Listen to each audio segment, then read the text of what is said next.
Hey everybody, it's Mike Frieder here with On-Call Compliance Solutions, and I'm back with another compliance tip of the week. Today we're talking about CMMC Control IR.L2-3.6.3. Test the organizational incident response capability. That's right, you actually have to find out if it's going to work. Imagine that.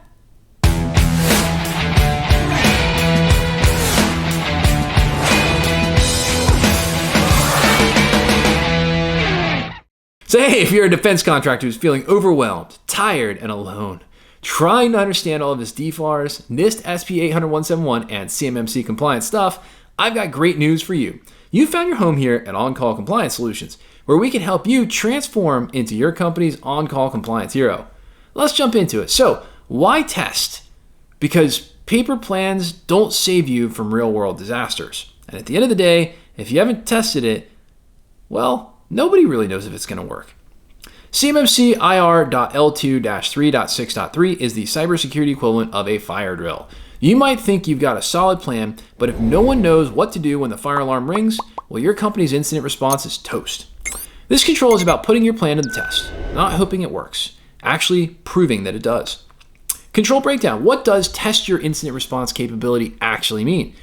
Well, it means your organization has run simulations or tabletop exercises, all right? That's the key term, tabletop exercises that evaluate how your team detects and responds to cyber incidents, check if procedures are followed as documented, identify weaknesses in your plan, and yes, it needs to be documented because if a control tree falls in the compliance forest and no one writes it down, you fail your audit. Stretching on that one. How to solve for each assessment objective. Conduct testing of the incident response capability. Don't overthink this. It can be as simple as a tabletop exercise where you walk through a made-up incident with your team. That's like you gather everybody up on a Zoom call, Teams, GCC High, whatever you may do, all right? And you're saying, hey, somebody breached our system. Now what do? We step by step through the incident response plan, and we have those people present who are a part of the incident response team. That's it. Virtual, one and done, hour or two, and you're good to go. Bigger companies probably need more tabletop exercises and longer ones because there's just more people involved. Now, from a technical implementation standpoint, you want to schedule and run at least one annual incident response test. That's a minimum. We do it twice a year ourselves. And use real-world examples like ransomware, data breaches, somebody broke into your email, or phishing. Include technical teams and leadership so everyone knows their role. And I think this is one of the most underperformed controls out there because I know how hard it is to go get your general counsel or to go get a CEO or some high-level CIO involved in an actual tabletop exercise. Well, first off, those are the people who should be leading this thing, right? I mean, they should be the ones who are making up the scenario that's likely to happen and understanding their own risk. It's them that's at stake, right? Now, documentation is required. A written test plan. Yes, some documentation that demonstrates that you have done a tabletop exercise. A record of who participated and what roles they played, and step-by-step notes of what happened during the simulation. Number 2, document results of the testing. This is your what did we learn moment. Capture what worked, what didn't, who fell apart under pressure, and started quoting hacker movies because it happens, and it's never actually really funny during the time. Technical implementation. Use your ticketing or GRC system to record findings. Include screenshot or logs if the test was done in a lab. Documentation required. A test report that includes a scenario, timeline, actions, and outcomes. Notes from a post-mortem meeting. So in other words, after it's gone down, what are the notes from your tabletop exercise or lessons learned session? Again, document that in a service ticket or any other place you want to keep records. Next, identify and implement remediation actions because we all know there's always something that could have gone better. This part is where you turn chaos into compliance.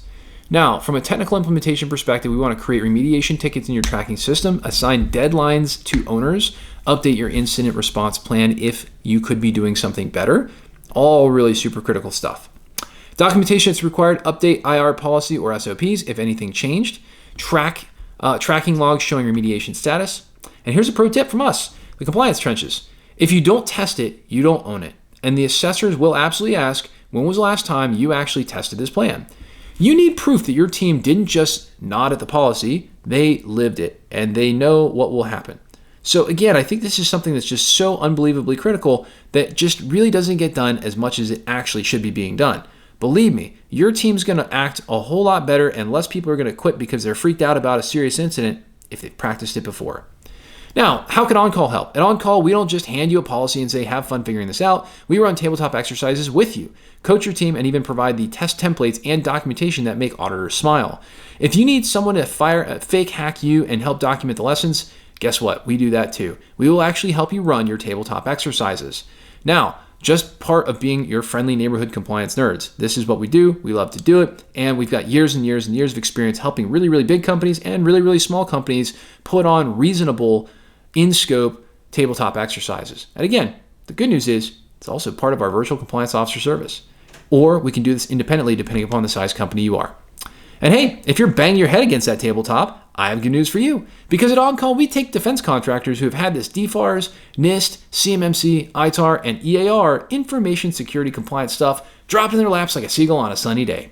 And we teach you how to level up and be a proper On-Call compliance hero for your company, eliminating gaps, gray areas, and getting this solved, all while showing you how to leverage compliance as your secret weapon to land more defense work with higher profit margins. Now, that's what becoming an On-Call compliance hero can do for you. And if you are looking for more help getting compliant or a table to bang your head against, our compliance nerds are always on call for you. Visit cmmccompliancesecrets.com or check out the description below for links to get help right now. And if you love the content that we're putting out here for you, help us out with a big fat thumbs up on that like button because you know we love it. It makes us feel warm and fuzzy inside. And smash the subscribe button to get the latest compliance content as soon as our compliance nerds roll it out. Hey, until the next compliance tip, my friends, stay safe and secure out there. Hit us in the comments below to let us know what you'd like to know more about when it comes to information security and compliance. I'll see you on the next one.